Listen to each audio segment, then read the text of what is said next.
Taatlah Allah dan Rasul-Nya dalam segala keadaan. Pasti kita akan selamat dunia dan akhirat. Taatlah selalu kepada Allah Ta'ala dalam segala keadaan. Dan jangan sekali-kali bermaksiat kepada Allah dan Rasul-Nya. Assalamualaikum warahmatullahi wabarakatuh. Waalaikumsalam warahmatullahi wabarakatuh. Bung kameramen kayaknya senyumnya manis. Iya, boleh. Lagi banyak duit, boleh dong kirim nomor rekening nih. Dikirim-kirim. Pemirsa, kita akan lanjutkan dibacain berita sesi berikutnya. Silakan Bung kameramen. Iya, Bung Alfian, kita ada kabar tentang Kongres Mujahidin ke-6 nih Bung Alfian. Ini di Facebook saya dapat kiriman. Bismillah, Kongres Mujahidin ke-6 insya Allah akan dilaksanakan pada 18 sampai 20 Agustus 2023 Masehi atau 1 sampai 3 Safar 1445 Hijriah.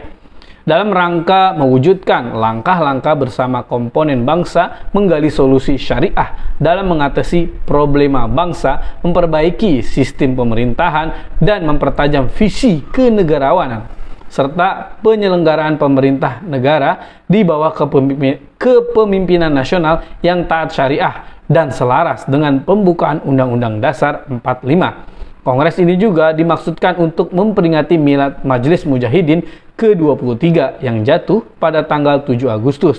Untuk kepentingan ini, Majelis Mujahidin menerbitkan buku berjudul Majelis Mujahidin Menuju Indonesia Bersyariah, Komitmen Melaksanakan Amanat Konstitusi atas berkat rahmat Allah yang Maha Kuasa. Bagaimana respon awalnya, Bung Alfian? Majelis Mujahidin merupakan sebuah kelembagaan yang mengalami metamorfosis yang semakin dewasa. Itu yang boleh saya sampaikan. Iya. Saya sejatinya tidak ada hubungan secara struktural. Sejak saya awal bergabung dalam gerakan Islam, saya dididik di PII, Pelajar Islam Indonesia, dan saya masuk di peran-peran keluarga besar Muhammadiyah, apakah di PM, IMM, Pemuda Muhammadiyah. Nah, secara partisan saya ada di P3 sampai tahun 2017.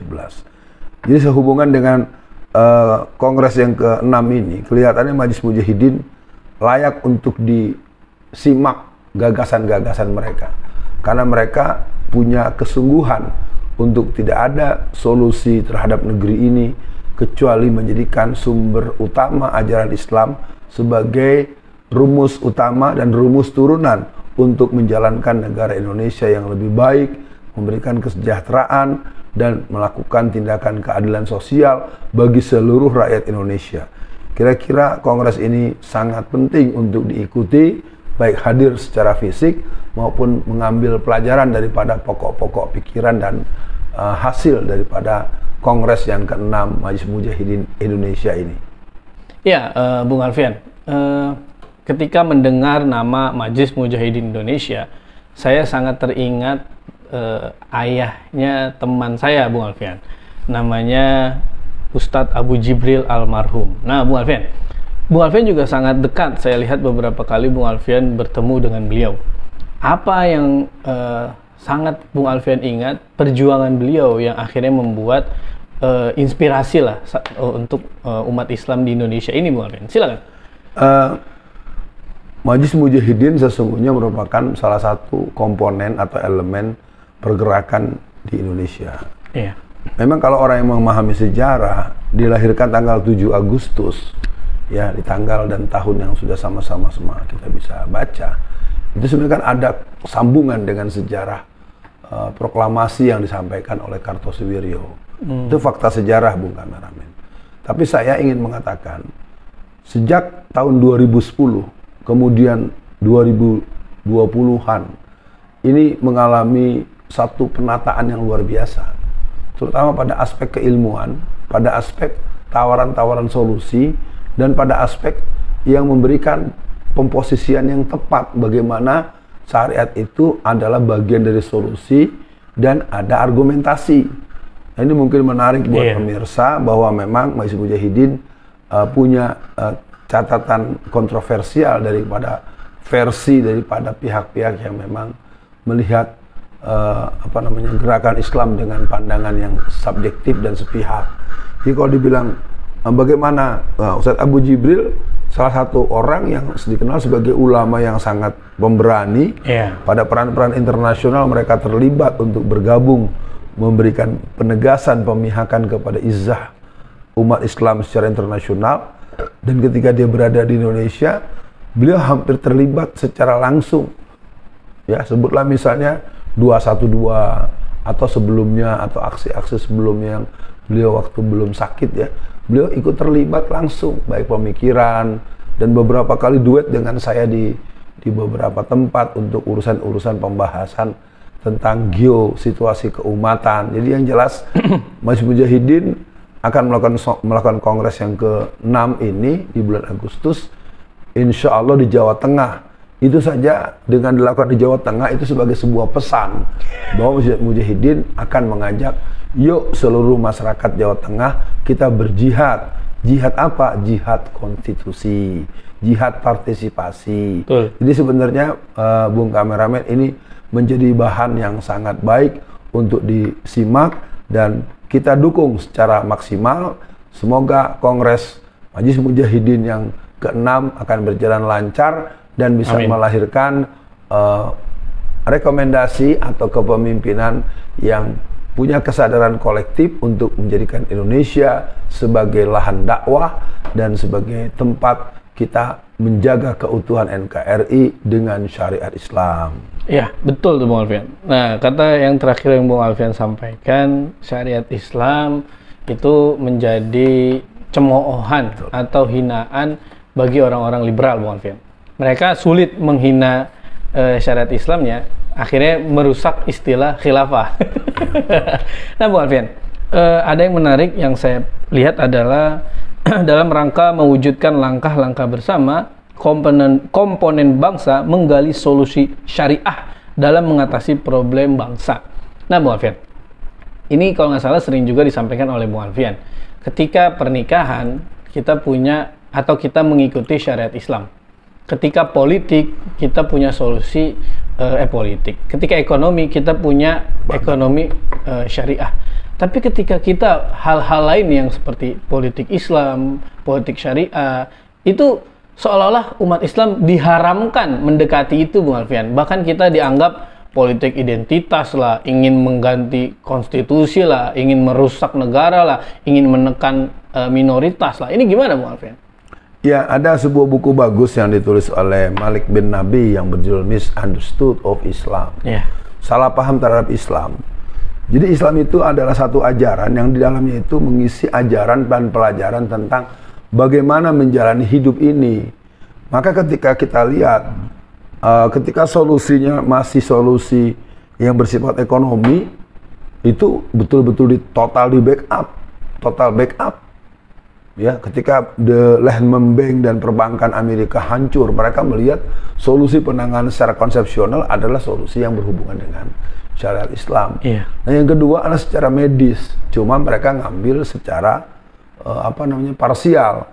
Sebenarnya sistem kesehatan Islam itu juga punya daya jaga peradaban secara umum, karena Islam itu adalah ajaran agama untuk seluruh manusia. Mereka akan mendapatkan manfaatnya, mereka akan mendapatkan khasiatnya, mereka akan mendapatkan kebahagiaannya, bahwa nanti mereka bermasalah ketika masuk neraka, yaitu salah sendiri, kenapa ente agamanya bukan Islam. Gitu. Jadi sebenarnya semakin jelas. Jadi buat pemirsa, perbincangan kita tentang solusi syariah ini adalah perbincangan yang punya fakta secara praktikal. Nah, persoalannya kan yang lain itu belum dipraktekkan sudah ditolak. Nah, cocok. Ya kan? Politik Islam itu ditolak belum pernah dipraktekkan.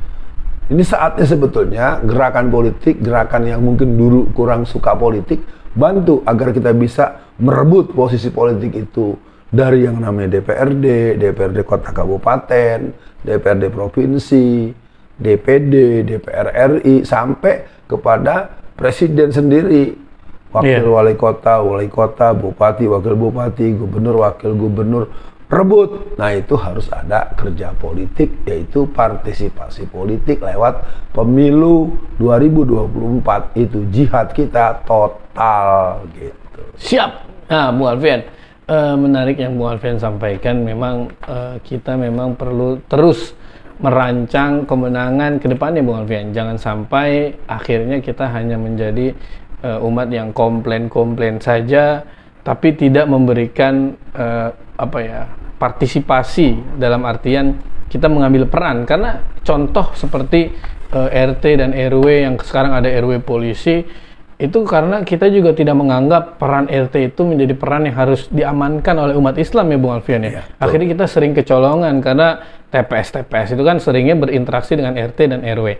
Nah Bung Alfian, untuk akhir sesi kali ini Bung Alfian, apa semangat Bung Alfian untuk Kongres Majelis Mujahidin Indonesia ini?